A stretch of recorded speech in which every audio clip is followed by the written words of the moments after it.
बिस्मिल्लाहिर्रहमानिर्रहीम, अस्सलाम वालेकुम। You're watching face to face with Mohammad Akbar Bajwa. मुल्क इस वक्त इलेक्शंस की तरफ जा रहा है। कुछ पॉलिटिकल पार्टीज़ ने अपनी कैंपेन भी शुरू कर दी है, लेकिन साथ ही साथ इस वक्त जो चहमगोइयाँ हैं वो ये कि एक पॉलिटिकल पार्टी को, एक बड़ी पॉलिटिकल पार्टी को, पाकिस्तान तहरीक इंसाफ को शायद इलेक्शंस में फ्री एंड फेयर तरीके से लड़ने की इजाज़त नहीं होगी।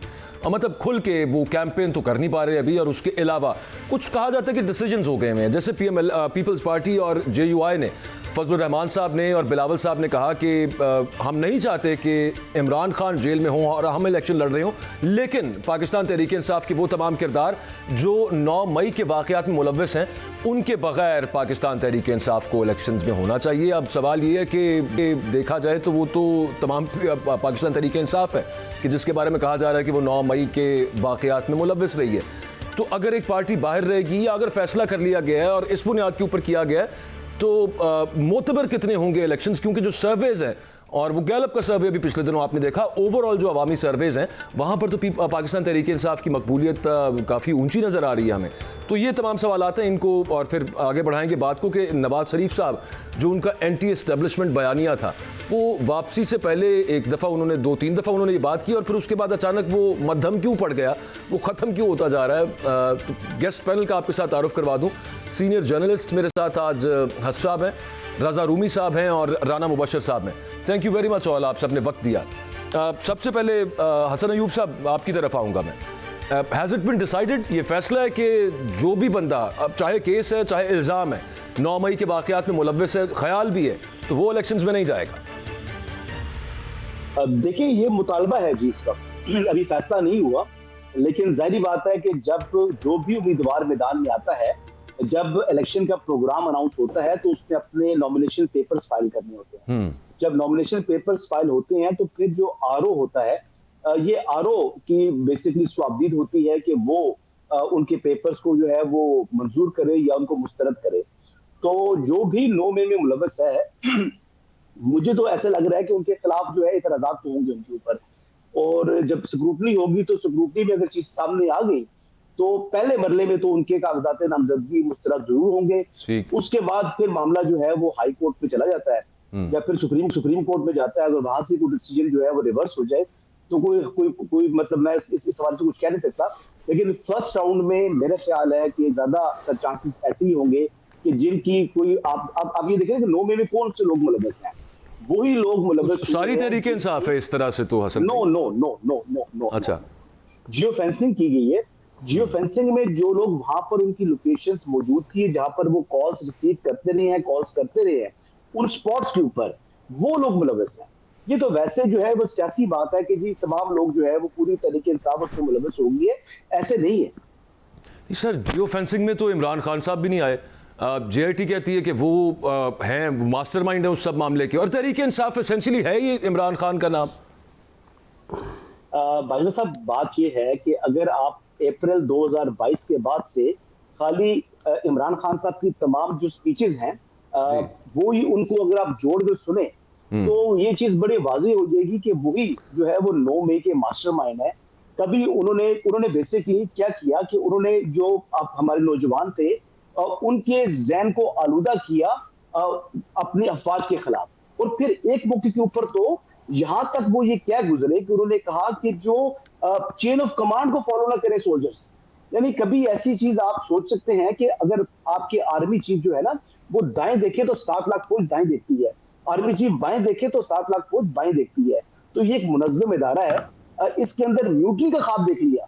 यानी मतलब देखिए ना, अब उनकी अपनी अदाओं को जो देखें आप, जो कर गुजरे हैं, तो उसके बाद भी आप कह रहे हैं कि बिला जवाज है, तो मुझे तो बहुत ताज्जुब है इस बात का। नहीं, बिला जवाज तो मैं नहीं कह रहा, मैं तो ये कह रहा हूँ एक फैसला हो गया हुआ है। अब साथ रज़ा रूमी साहब नवाज शरीफ की तकारीर, और अब की नहीं, पुरानी 90s की भी देख लीजिए, और जो लंदन उनकी जलावतनी थी उस वक्त की भी उनके बयानात देख लीजिए, और जो उन्होंने गुजरांवाला जलसे में और कोयटा जलसे के अंदर खिताब किया लंदन से बैठ के, वो भी देख लेना चाहिए फिर साथ साथ। और फिर शहबाज शरीफ साहब ने अभी कुछ रोज़ पहले जो एक प्रेस कॉन्फ्रेंस की, उसमें उन्होंने कहा कि Kargil was a miss adventure, और कारगिल ने जितना नुकसान पहुँचाया पाकिस्तान को उसका आप अंदाज़ा नहीं लगा सकते, मौशी एतबार से, सियासी एतबार से, समाजी एतबार से। ये उनके अल्फाज हैं। अब मुझे ये बताइए कि कारगिल के एक शहीद हैं निशान हैदर, कैप्टन कर्नल शेर खान साहब, उनका मुजस्मा तोड़ने की पादाश में भी लोग अंदर हैं, बिल्कुल ठीक है, लेकिन शहबाज शरीफ साहब क्या बातें कर रहे हैं, तो ये थोड़ा सा मैं सिर्फ ये कहना चाह रहा था कि क्या ये थोड़ी सी यहाँ पे सेलेक्टिव मामला नजर नहीं आता रूमी साहब? देखिए बाजवा साहब, यहाँ पे हमारी तारीख जो है वो बहुत ही बदकिस्मत और अनफॉर्चुनेट तारीख है, क्योंकि यहाँ पर हर 3-4 साल के बाद जो है ना कहानी बदल जाती है। अगर आपको याद हो तो 2018 में मियां नवाज शरीफ जेल में थे, उनकी पार्टी ज़ेर-ए-ताब थी और यही कहा जा रहा था कि फैसला हो चुका है कि उनको इक़्तिदार नहीं मिलेगा अगर वो इलेक्शन जीत भी जाती है मुस्लिम लीग नून। और मियां नवाज शरीफ जो थे वो मोदी के यार थे, और आपको पता है कि ये बात जो है एक बाकायदा 5th जनरेशन वॉरफेयर के तहत हम ज़बान आम पर आ चुकी थी और टीवी चैनल्स पर पाबंदी थी, क्योंकि वो कन्विक्ट हो गए थे, बाद में वो पाबंदी लगी, लेकिन मतलब टीवी पे भी एक बयानिया चल रहा था। आज मामला बिल्कुल 180 डिग्रीज उलट हो गया है कि इमरान खान साहब जो हैं वो जेल में हैं। उनकी पार्टी में उनकी पार्टी के बारे में ऑलरेडी कहा जा रहा है कि जी उनको इक़्तिदार में आने नहीं देना, कैंपेन के लिए मैदान नहीं मिलेगा। और ये कि अभी आपने देखा कि उनके ऊपर वो क्या उसे बोलते हैं, वो उनके सपोर्टर्स के रॉ से रवाबित के ऊपर भी पूरा प्रोपेगेंडा स्टार्ट हो गया है। ये कोई नई कहानी नहीं है, अनफॉर्चुनेटली ये मसला है पॉलिटिकल इंजीनियरिंग और एक तरह से बसात को इंजीनियर करने वाला मामला है। मैं इमरान खान साहब का आपको पता है कि कोई बहुत बड़ा फ़ैन नहीं हूं, बल्कि हमेशा उन पर तनकीद ही करता रहा हूं, लेकिन जो इस वक्त उनकी पार्टी और उनके वर्कर्स के साथ हो रहा है वो किसी भी तरह से जस्टिफाइबल नहीं है। अगर चंद 100 लोग जो हैं उन्होंने जाकर कोई आर्सन किया है, वायलेंस किया है, उनको कानून के मुताबिक बिल्कुल प्रोसिक्यूट होना चाहिए, लेकिन ड्यू प्रोसेस के साथ होना चाहिए। ये नहीं कि एक अदालत उनको बेल दे तो दूसरे केस में पकड़ लें, दूसरे में बेल हो तो तीसरे में पकड़ लें। ये हैवी हैंडेडनेस है। और बहुत सारे ऐसे लोग जो आपने देखा कि मतवातिर पिछले चंद महीनों में वो उनको बेल्स भी मिली हैं, क्योंकि उनको एवं जियो फेंसिंग के तहत धर लिया गया। जो वहाँ तमाशा देखने भी गया, जो वीडियो बनाने गया, जो सेल्फी बनाने गया, अब वो सब लोग तो मुलविस नहीं थे। और जो हैं, अगर जिन्होंने देखिए पब्लिक प्रॉपर्टी को, अमलाक को, चाहे वो कोर कमांडर का घर हो या कोई और सरकारी स्कूल हो, रेडियो पाकिस्तान पेशावर हो, आप उसको आग नहीं लगा सकते। ये तो मैं नहीं उसको जैसे बहुत सारे पीटीआई करते हैं, मगर ये कि सबको पकड़ धक्कड़ करना ये गलत चीज है। इसका कोई फायदा नहीं होता। वक्ती तौर पे हाँ एक ऑब्जेक्टिव हासिल हो जाता है, और अभी ऑब्जेक्टिव यही है कि पीटीआई को और इमरान खान साहब को वापस इक़्तिदार में नहीं आने देना। ये तो राइटिंग ऑन द वॉल है, लेकिन ये कितने साल चलेगा ये देर पा नहीं होगा। इसका उलट जो है वो नुकसान होता है। आपने कारगिल वाले मामले में बात की, देखिए ना, यही बात है कि नवाज शरीफ से ये जो इमरान खान साहब ने एंटी स्टैब्लिशमेंट बयानिया, उससे पहले तो मियां नवाज शरीफ ने उसका आगाज किया था। ये तो आपको याद है, मुझे क्यों निकाला, खलाई मखलूक, और फिर वो तकारीर पीडीएम के जलसों के तहत। तो उस वक्त जो है वो पार्टी दूसरी साइड पर थी, आज वो एस्टैब्लिशमेंट के करीब है और ये लोग दूर हो गए हैं। तो बस ये म्यूजिकल चेयर्स का गेम है, और तो उसमें कोई इतनी बड़ी कॉम्प्लिकेटेड बात नहीं है। अकबर राना मुबशर साहब, म्यूजिकल चेयर्स जो कह रहे हैं रजा रूमी साहब, एक चीज़ इसका मतलब है कि सीखा हमने कुछ नहीं है। और एक तो पहले इस पे कमेंट कर दीजिएगा कि ये दिस हैज़ बिन डिसाइडेड कि तहरीक इंसाफ इलेक्शंस में नहीं जाएगी खुलखुला के। एक दूसरा ये कि सर्कल्स में, दायरों में चल रहे हैं फिर हम, और वो जो बात थी कि पहले एक था, दूसरा ज़ेर-ए-ताब है, तो कल को तीसरा भी हो सकता है। राना साहब, बिल्कुल हो सकता है जी, जिसकी बारी आएगी वो ज़ेर-ए-ताब होगा, इसमें कोई शक नहीं है। बट एक चीज़ ज़रा ज़हन में रखें कि जो इमरान खान साहब थे, मैं कोई ये नहीं कह रहा कि उन्होंने कोई बहुत दूध और शहद की यहाँ पे नहरें बहाई थी। अगर आप 3.25 साल का अरसा देख लें तो वहाँ पे प्रॉब्लम्स थी, इश्यूज थे। और जब उनकी हुकूमत गई है इमरान खान साहब की, तो उस वक्त उनका ग्राफ 9% पे था। और अगर 9% पे ग्राफ था और नो कॉन्फिडेंस हो जाती है और वो घर चले जाते हैं, तो बेहतर तो ये था कि बजाय इसके कि 16 महीने यहाँ पे मतलब कि आप एक यहाँ पे याशी करने आ जाए सारी पार्टीज़ मिलके, बेहतर तो ये था कि फौरी तौर पे इलेक्शंस की तरफ चले जाते। और मियां नवाज शरीफ साहब ने किसी वक्त कहा भी था ये कि immediately we should go for the elections, but that never happened, क्योंकि यहाँ पे किसी ने बारी लगानी थी। तो वो बारी तो लग गई, लेकिन at the very same time जो यहाँ पे हीट फेस करना पड़ी वो पाकिस्तान को फेस करना पड़ी, पाकिस्तान के अवाम को फेस करना पड़ी। और उसमें जो रोलर कोस्टर की तरह यहाँ पे इश्यूज बनते रहे, और कभी जनाब बहुत अच्छा यहाँ पे गुडी गुडी पिक्चर पोर्ट्रे की जाती थी, कभी ये बयानिया पेश किया जाता था कि जनाब हमने डिफ़ॉल्ट होने से बचा लिया मुल्क को। वो सारी चीज़ें जो थी वो मेरे ख्याल में जो इलेक्टेड गवर्नमेंट आती 90 दिन के बाद इलेक्शन कराते, नो कॉन्फिडेंस हुई थी, 90 दिन के बाद इलेक्शन कराते, उसके बाद जो भी गवर्नमेंट आती वो हीट फेस करती। वो बेहतर तो ये था, लेकिन उस तरफ गया कोई नहीं। उस वक्त जनाब उन्होंने कहा जनाब नहीं जी 80-16 महीने जनाब इतने अपनी अपनी दिहाड़ी ला लिए। सो उसमें सारे बेनिफिशरीज थे, उसमें कोई एक बेनिफिशरी नहीं है, सब बेनिफिशरीज थे और सारी पार्टीज बेनिफिशरी थी। सो उसमें जो हमने प्रॉब्लम फेस की है, आपने जो प्रॉब्लम फेस की है, उसका कोई यहाँ पे हिसाब नहीं देगा। अब ये बयानियाँ लेके आगे चलना शुरू हो जाए कि जनाब यहाँ पे बहुत अच्छा हो गया, जनाब हमने ये कर दिया, हमने वो कर दिया, कुछ भी नहीं कर दिया भाई, आपने कुछ नहीं किया। और अब जो जाएंगे लोग हलकों में, और हलकों में जाके वहाँ पे वोट मांगने पड़ेंगे, और जिस तरीके से उनको वहाँ पे अवाम को फेस करना पड़ेगा, वहाँ पे लग पता जाएगा। आप जितना मर्जी यहाँ पे जनाब कंटेन करने की कोशिश करें किसी भी पार्टी को या उनके वर्कर्स को, बट द प्रॉब्लम इज कि people are not going to buy whatever whatever they are going to say, whatever the content and whatever the उम्मीदवार जो भी हो, किसी भी पार्टी के हो, किसी भी पार्टी से ताल्लुक हो उनका, वो उसकी बयानियों को वो जो नहीं बाय करेंगे, they will not buy that, क्योंकि यहाँ पे इश्यूज हैं और इश्यूज इतने सीरियस हैं कि अब इतनी मेमोरीज भी शॉर्ट नहीं है। हमें कोई मतलब अवाम को इतना भी कोई मतलब इतना भी उनका दिमागी तवाज़ुन ठीक नहीं है इतना, लेकिन इतना भी ख़राब नहीं है कि जनाब वो कहे जनाब कि हमें पता ही नहीं चला क्या हुआ 16 महीने जो किया सब अच्छा किया। नहीं, they are not going to buy it, so it's going to be a tedious job. It's gonna be a tedious job, और शायद उसका सोल्यूशन फिर यही हो कि एक जो पॉपुलर पार्टी है उसका आउट रखा जाए, तो शायद वहाँ से मामला थोड़ा बैलेंस हो जाए। एक मैंने ब्रेक लेनी है जी, ब्रेक से वापस आना है तो साहब से मैं सवाल पूछूंगा। वो ये कह रहे थे कि दुरुस्त बात है 9 मई के वाक़यात जो थे उनकी जितनी मजम्मत की जाए कम है, और वो गलत था मामला, लेकिन उसके बाद अब इस वक्त आज PMLN एक जलसा कर रही है, इजाज़त है उनको। दूसरी तरफ कम अज़ कम पॉलिटिकल एक्टिविटी करने की तो इजाज़त होनी चाहिए एक पार्टी को, या नहीं होनी चाहिए? वो तो कुरान खानी करने जाते हैं, केक काटने लगते हैं तो पुलिस क्यों उठा के ले जाती है? ब्रेक के बाद बात करते हैं।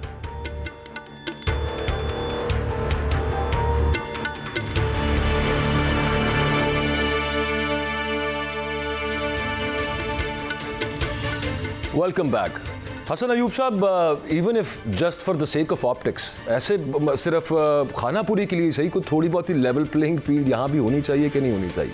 ये तो कारकुनान 4 इकट्ठे होते हैं तहरीक इंसाफ के, वो पुलिस पकड़ के ले जाती है, और दूसरी तरफ जलसे खुल्लम खुला चल रहे हैं। ये तो इजाज़त कम अज़ कम मिलनी चाहिए कि नहीं सर? सर ये तो जाहिर बात है, ये तो उनका बुनियादी हक है।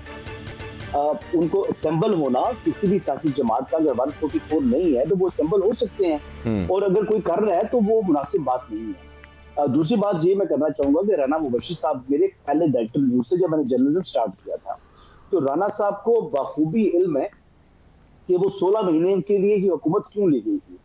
वो इसलिए ली गई थी कि एक तो डिफॉल्ट वाली बात तो बाद में आई है ना, उनको नहीं अंदाजा था कि डिफॉल्ट होने वाला है। वो तो जब आए हैं तो देखा कि डिफॉल्ट होने वाला है, तो वो तो चीज अलग थी। लेकिन इस हुकूमत को लेने का मकसद ये था कि जो 10 साल का एक प्लान बना था, वो प्लान ये था कि जी एक आदमी को उसको आर्मी चीफ लगाना था और उसी से फैज़याब होना था 10 साल अगले। अच्छा। तो बुनियादी तौर पर मकसद तो ये था ना, और हर जगह पर बाय डिजाइन जो अभी मौजूदा आर्मी चीफ है जनरल आसिम मुनीर, उनकी तकर्री को रोकना था।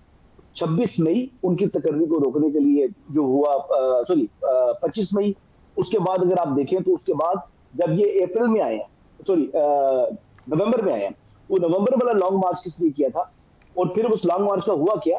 तो ये चीजें ऐसी हैं कि जो कि आपको हसन भाई विजिबल नजर आती है। मैं उसके अलावा पूछना चाह रहा हूं एक बात और जी, यहाँ तक के जमान पाक में साथियों से गुफ्तगू में कहा कि जी इस बंदे को ना लगाएं आर्मी चीफ।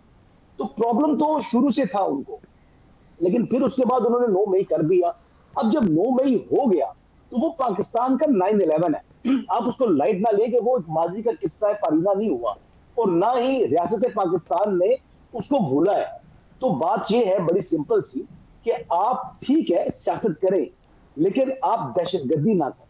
ठीक हो गया। मैं एक चीज हसन भाई, वो पिछला आपने जो पहले आपने जो शेयर की बात, मैं पूछना चाह रहा हूं आपसे एक चीज। तो इसका मतलब ये है कि इमरान खान को इस वजह से हटाया गया कि वो अपनी मर्जी का प्राइम मिनिस्टर होते हुए आर्मी चीफ ना लगा दे। मामला सिर्फ आर्मी चीफ की तकर्री का आपकी बात से मुझे यूं समझ आ रहा है। सर मैं उनकी तकर्री की बात नहीं कर रहा, दोबारा इलेक्शंस की बात कर रहा हूं। नहीं, आपने कहा ना वो 10 साल का प्लान था, फैज़याब होना था। वोट आउट तो हो चुके थे, वो वोट आउट तो हो चुके थे।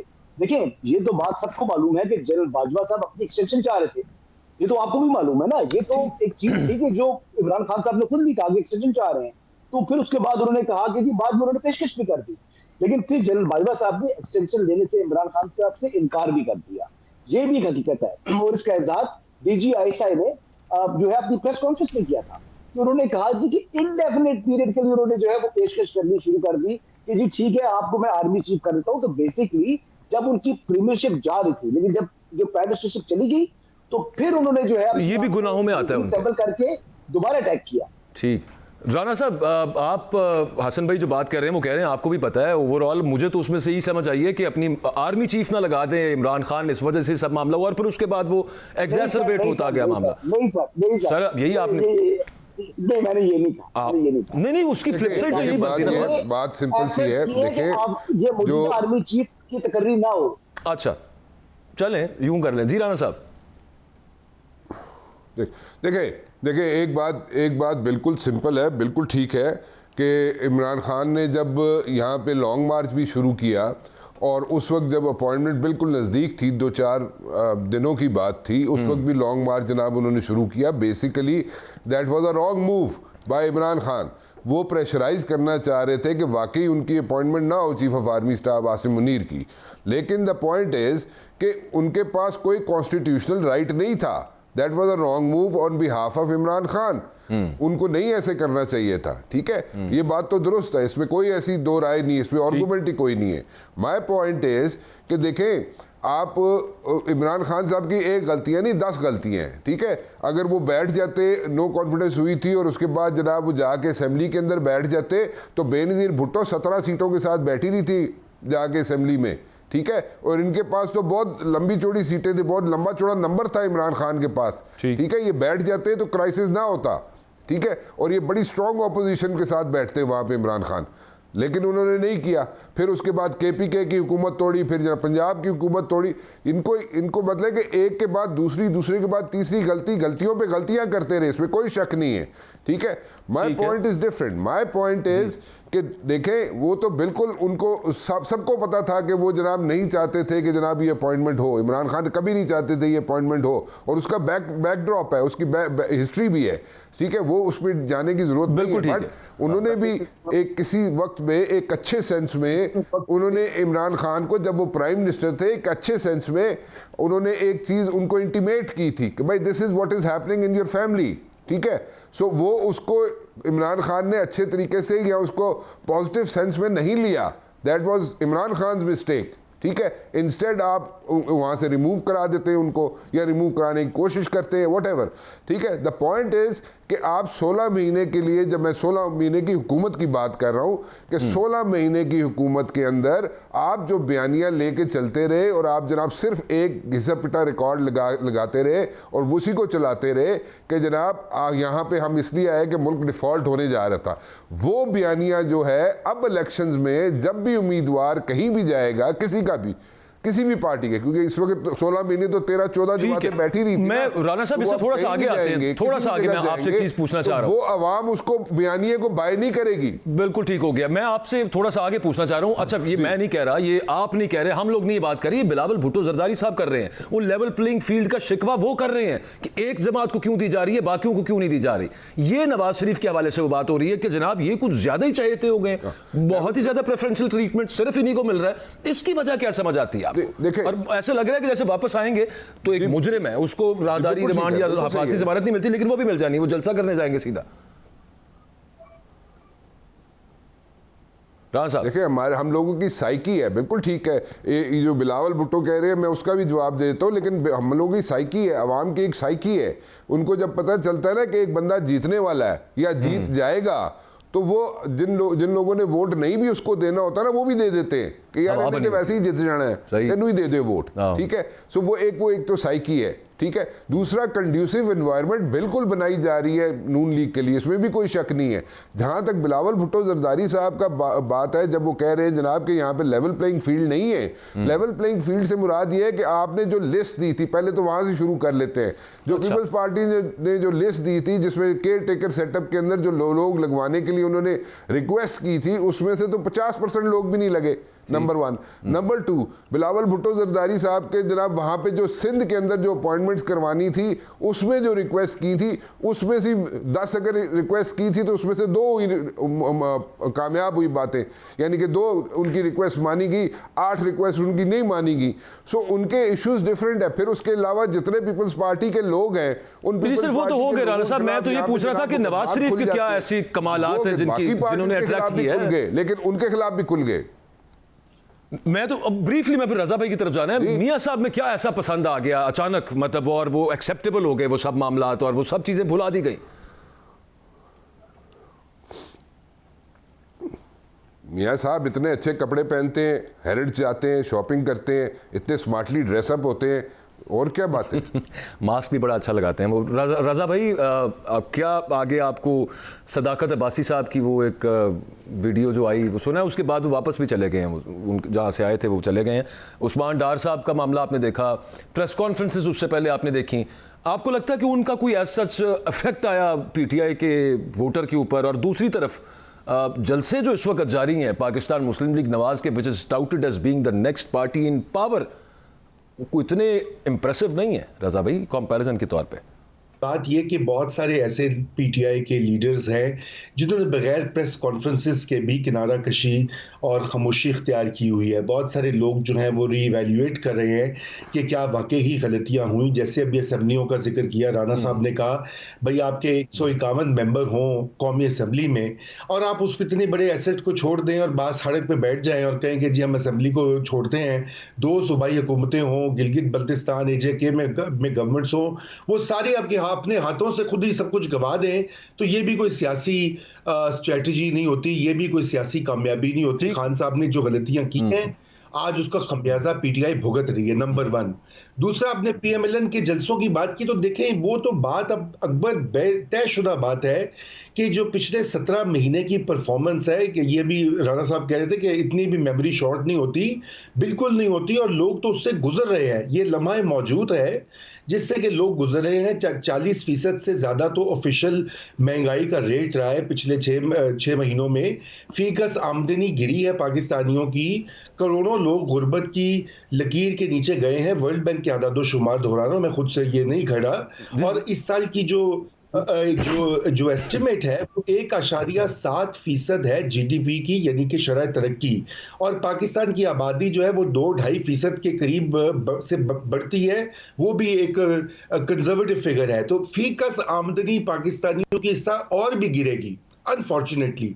और अभी वो ये देख रहे हैं कि ये जो पिछली गवर्नमेंट गई है, सारा मलबा उस पर आ रहा है। ये जो केयर टेकर गवर्नमेंट आई है, ये तो अभी आई है, लोगों को पता है कि ये तो एक वक्ती ब्रिज है और उसके बाद इलेक्शंस होने हैं, तो नजला जो है वो बिल्कुल PMLN के ऊपर जाएगा। एक तो उन्होंने अपने बयानिए को भी वो पिंग पोंग और जिग जैग किया, वो चला जाए। रजा भाई अच्छा, मजे की बात ये कि मजे की तो नहीं, वैसे तशवीश की बात होनी चाहिए, उसके बावजूद अगर ये कहा जाए कि ये जीत जाएंगे और वो जीत भी जाएं, ये नहीं कि लोग ठीक है राणा साहब की बात की हवा बनी हो वोट डाल दें, लेकिन ओवरऑल आप समझ रहे हैं मतलब जीत जाए, तो फिर वो मोतबर कैसे हो जाएगा इलेक्शंस, और उसके बाद आप सियासी इस्तेहकाम कैसे आ जाएगा? मैं ये समझने से कासिर हूं।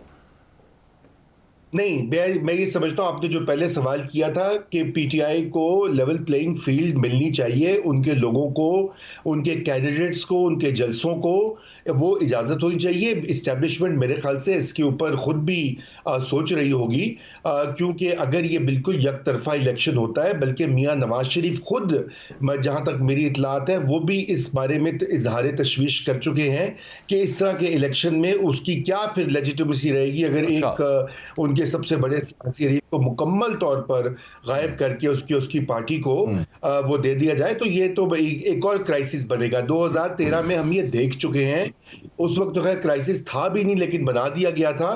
तो ये तो एक जिसे कहते हैं टाइम बॉम्ब होगा कि अगर मियाँ साहब इक़्तिदार में आ भी जाएं, चौथी बार वज़ीर आज़म भी बन जाएं, तो कभी ना कभी तो इमरान खान साहब जेल से बाहर निकलेंगे और निकल के उन्होंने सबसे पहले तो शोर बचाना कि ये तो इलेक्शंस मुझे मंजूर ही नहीं है, तो धांधली हुई थी, मैं तो जेल में था और चलो जी धरना नंबर 2 स्टार्ट हो गया। तो फिर क्या करेगा पाकिस्तान? फिर से वही एक साइकिल ऑफ इंस्टेबिलिटी बनेगा।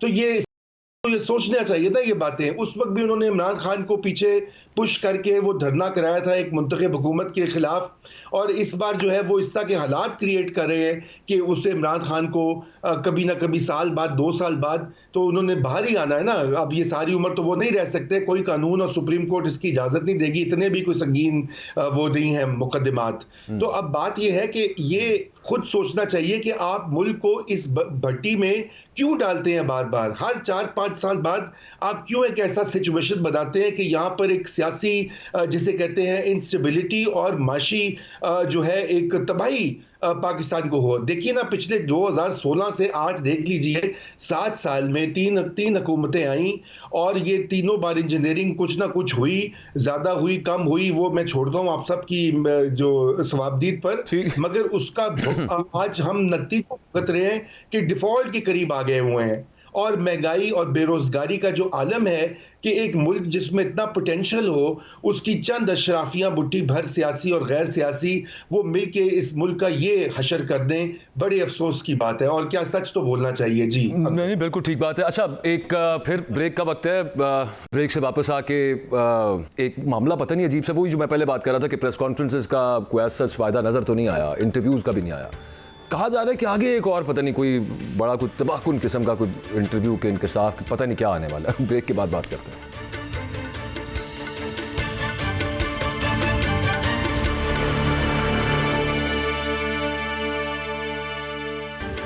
हसन अयूब साहब, आप बाखबर वेल कनेक्टेड सहाफ़ी हैं और साहिब कश्फ मैं तो कहूँगा आपको काफ़ी सारी चीज़ें पता होती हैं, कुछ बता ही दें सर, ये क्या चल रहा है मामला कि पता नहीं क्या कोई नया बॉम्बशेल गिरने वाला है तहरीक इंसाफ के हवाले से, क्या मामला है सर? अच्छा, सीरियसली ये जावेद चौधरी साहब ने जो है वो ये बात की है, लेकिन मेरे इल्म में नहीं है ये क्या बात की है। अच्छा, ये क्या होने नहीं, फैसल वाडा साहब ने भी की है, मुकम्मल लाली जी, फैसल वाडा साहब भी कर रहे हैं, फैसल वाडा साहब भी बात कर रहे हैं, वो तो उनकी अपनी फैमिली की बात कर रहे हैं ना, उनकी मिसेस से मुतल्लिका। तो ये जो जावेद चौधरी साहब ने बात की है, ये भी अगर वही है तो समझ में नहीं, शायद कुछ मतलब स्ट्रेट फॉरवर्ड बात करें। ये तो इन्होंने बेसिकली एक किस्म की पहेलियां बना दी है। वो पहेली जब तक क्वेश्चन समझ नहीं आएगा आप उसका जवाब क्या देंगे? तो मुझे तो उनकी जो वो बातें कर रहे हैं, अगर वो क्लियर कट बात करें, कोई हिंट भी कोई इतना को वाजे दें, तब तो समझ आएगी। लेकिन जावेद चौधरी साहब की बात मुझे समझ नहीं आई। अच्छा, हैरत है, मेरा ख्याल था आपको पता होगा, आप शेयर करेंगे हमारे साथ। लेकिन मैं आपको ये बताऊं कि देखिए तहरीके इंसाफ के साथ मसला नहीं है। तहरीके इंसाफ का जो सिंबल है बैट, वो मुझे तो अभी लग रहा है कि मोस्ट लाइकली वो बैलेट के ऊपर होगा और तहरीके इंसाफ के उम्मीदवार भी होंगे। और अभी बहुत से लोग नए ऐसे भी आ गए हैं कि जो कि तहरीके इंसाफ का उम्मीदवार बनना चाह रहे हैं। लोग रिप्लेसमेंट के लिए, अभी भी ऐसी बात नहीं है कि तहरीके इंसाफ के कोई उम्मीदवार नहीं, उम्मीदवार भी होंगे। अब वो इमरान खान साहब की जो उनको नुकसान क्या है, मैं आपको ये बताता हूँ। इमरान खान साहब की जमात को नुकसान ये होगा बॉस, लेकिन इन इटसेल्फ आपका ये कहना कि मोस्ट लाइकली वो निशान बैलेट पेपर पे होगा, ये तो होना चाहिए था कि डेफिनेटली होगा। अगर ये हम सोच ही रहे हैं कि वो होगा कि नहीं होगा, शायद यकीनी होगा। वो कितना अच्छा चलता है, कितना एक्सपीडिशियसली चलता है, नहीं चलता, कंक्लूड होता है, नहीं होता, उसका फैसला क्या आता है, तो मैं किस तरह कह सकता हूँ? ठीक। तो मुझे तो इस वक्त तक तो पीटीआई जो है वो नजर आ रही है बैलेट के ऊपर। अच्छा, बिल्कुल ठीक है। मैं बात करना चाहता कि पीटीआई का नुकसान क्या है। पीटीआई का नुकसान ये है कि जो नया उम्मीदवार होता है, एक तो आपकी पॉपुलैरिटी होती है, लेकिन आधा इलेक्शन जो है वो पोलिंग डे होता है। पोलिंग डे के ऊपर आपने पोलिंग को मैनेज करना होता है, अपने वोटर निकालना होता है, अपना वोट कास्ट कराना होता है। वो दुरुस्त है। मैं हसन भाई एक्चुअली वो जरा पीटीआई से थोड़ा सा निकल के मैं तो आपसे कुछ पूछना चाह रहा था। अब एक और चीज बता दें, फिर मैं राना साहब से पूछता हूँ। राना साहब भी बहुत बाखबर है। वो कोई एहतसाब वगैरह जनरल फैज का जो मुतालबा था नवाज शरीफ साहब का, और सुना कि शायद कुछ प्रोपेंसिटी इदारे में भी पाई जाती है, ऐसा कुछ है या खत्म हो गया अब? सर, इदारा भी देख रहा है कि फैजाबाद धरना केस का जो है वो क्या फैसला आता है। ओके। इस वक्त जो आपकी सेंटर है ना, मतलब इवन के कल कितना अहम केस है, यानी प्रैक्टिस एंड प्रोसीजर का अगर आता है तो वो स्टे खत्म होता है या कुछ मजीद एडिशनल को ऑर्डर करता है। ऑलराइट। तो देखिए ये आपकी आइंदा आने वाली जो सियासत है मुल्क का और मुल्की हालात, इसका central supreme court of Pakistan है। बिल्कुल ठीक है। एक्चुअली ना I am short of time, तो मैं अब राना साहब की तरफ जाता हूँ। राना साहब, ये जो खास तौर पर जनरल फैज़ वाला जो मैं आपसे अर्ज कर रहा हूँ, नवाज शरीफ का मुतालबा हो, ठीक है, वो सही है अपनी जगह पे। जो हसन भाई बात कर रहे हैं कि इदारा ये देख रहा है कि फैज़ाबाद धरना केस का फैसला तो वैसे आ चुका है, रिव्यू के अंदर आगे क्या वो अपहोल्ड होता है, क्या मामला बनता है।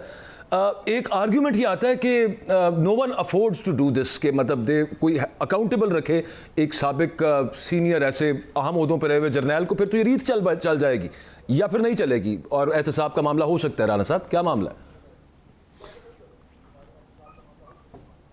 देखिए, अगर आप मैं किसी की फेवर नहीं कर रहा यहाँ पे, मैं सिर्फ एक ऑफिस है उसकी बात कर रहा हूँ कि कोई भी बैठ सकता है उस ऑफिस में। वो डीजीआई का ऑफिस है। उस ऑफिस में देयर आर सर्टन थिंग्स जिसके डिसीजंस लेने पड़ते हैं at the spur of the moment, right.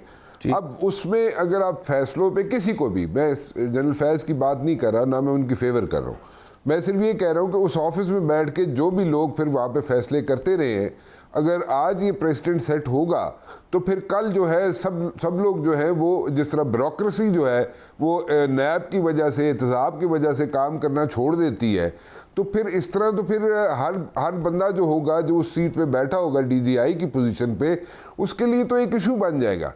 वो फिर डिसीजन लेते वक्त 10 दफा सोचेगा, लेकिन वहाँ पर डिसीजन जो है सोचने की बाद में है।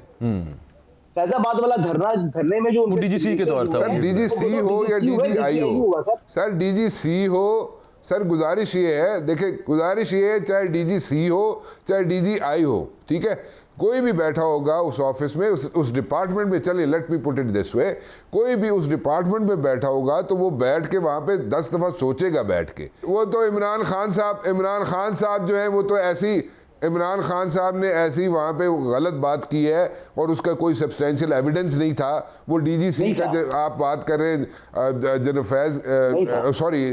फैसल नसीर की बात कर रहे हैं आप, जनरल फैसल नसीर के उनका ताल्लुक ही कोई नहीं है। जनरल फैसल नसीर की आप देखें BLA में, कोई बलोचिस्तान में उन्होंने जो कार्रवाइयाँ की हैं, उन्होंने जो वहाँ पे ऑपरेशंस किए हैं, मैं उनकी फहरिस्त निकाल के आपके सामने रखना शुरू नहीं सर, वो बिल्कुल ठीक है। अच्छा, वो पॉइंट आ गया सर, राणा साहब फौज के लिए किया है, राणा साहब उसकी तो प्रोग्राम भी चलना है उसकी, बस ठीक है, इतना इधर तक रखते हैं और फिर टाइम थोड़ा कम है। मैं रजा रूमी साहब की तरफ जाता हूँ। रूमी साहब, मैं तो कह रहा हूँ उन्होंने बहुत काम किया है मुल्क के लिए, जनरल फैसल नसीर ने। नहीं, मैं भी यही कह रहा हूँ, लेकिन वो देखो सेंसिटिव मामला थे ना, वो उधर हम डिस्कस नहीं करते। रूमी साहब, ये नवाज शरीफ साहब को क्या हुआ, जो एहतसाब कह रहे थे कि मैंने करवाना है उनका, फिर उसके बाद वो दौड़ क्यों गए हैं, क्या मामला बना है? Last comment. देखिए जी, सॉफ्टवेयर अपडेट हुआ है पार्टी का। आपने देखा कि जब उन्होंने वो एहतसाब का बयान, इससे पहले भी सख्त बातें कही कि आके वो ठीक करेंगे, हिसाब मांगेंगे जनरल बाजवा से, जनरल फैज से, सुप्रीम कोर्ट के साबिक चीफ जस्टिस से, तो उसके बाद जो रिएक्शन आया और वो उनको कन्वे किया गया, उनके भाई लंदन पहुंचे, उनकी पार्टी ने ये कहा, तो बड़ा क्लियर हो गया मामला कि इस वक्त नवाज शरीफ साहब जो हैं इस पॉलिटिकल स्पेक्ट्रम में उनकी जो सोच है वो और उनकी बेटी। लेकिन रूमी साहब, उन्होंने वोट भी तो लेना है आगे, कोई बयानिया भी तो बनाना है उन्होंने। क्या ये मुमकिन है कि पाकिस्तान आके, अभी हमें लग रहा है कि शायद वो यूटर्न ले लिया उन्होंने, ना लिया वो यहाँ पे आए और फिर एक तकरीर झाड़ दें जनरल बाजवा, जनरल फैज के खिलाफ? पॉसिबल है? नहीं, तकरीरें तो वो झाड़ेंगे, ऐसा नहीं होगा, कोई ऐसा नहीं होगा। तो मेरा ये ख्याल है कि नहीं, देखिए तकरीरें तो वो पहले भी करते आए हैं, अब नाम ना लें तो वो तकरीरें तो बहुत कुछ कह सकते हैं, लेकिन मेरे ख्याल से ज्यादा इस वक्त उनका फोकस मईशत होगी, महंगाई और मईशत को बहाल करने का जो तरीकाकार है, पाकिस्तान को एक बहरान से निकालने का, जो वो अपनी वो एग्जाम्पल देंगे 2013 में उन्होंने किस तरह से लोड शेडिंग के ऊपर PMLN की गवर्नमेंट ने काबू पाया था, इस तरह की बातें करेंगे। और तो वो अपनी तरक्की और मोटरवे और ये और वो जो वो करते होते हैं बातें, मगर ये कि ये इस साइड पर वो नहीं जाएंगे, इस गली में वो नहीं जाएंगे। और वो अगला प्लान भी ठीक, बिल्कुल। मैं पनामा जजेस के ऊपर आ रहे हैं, अभी ये बात कंफर्म हो चुकी है। अच्छा, कि पनामा जजेस के ऊपर टारगेट किया जाएगा। अच्छा ठीक है, मतलब जर्नैल नहीं, अब जजेस जो हैं उनको आसिफ सईद खोसा हो गए, जाजुल एहसन भी, वैसे वो तो अगले आने वाले चीफ जस्टिस रिटायर हो चुके हैं ना, एक उनमें से है ना जो आने वाले चीफ जस्टिस भी हैं। एनीवेज, प्रोग्राम का वक्त खत्म हो गया है। Thank you very much. बहुत शुक्रिया रज़ा रूमी साहब, यूब साहब, राना मुबशर साहब, आपने वक्त दिया, आपने प्रोग्राम देखा है, अपना फीडबैक दीजिएगा। आपसे इंशाल्लाह अगले हफ्ते मुलाकात होती है। अल्लाह हाफ़िज़।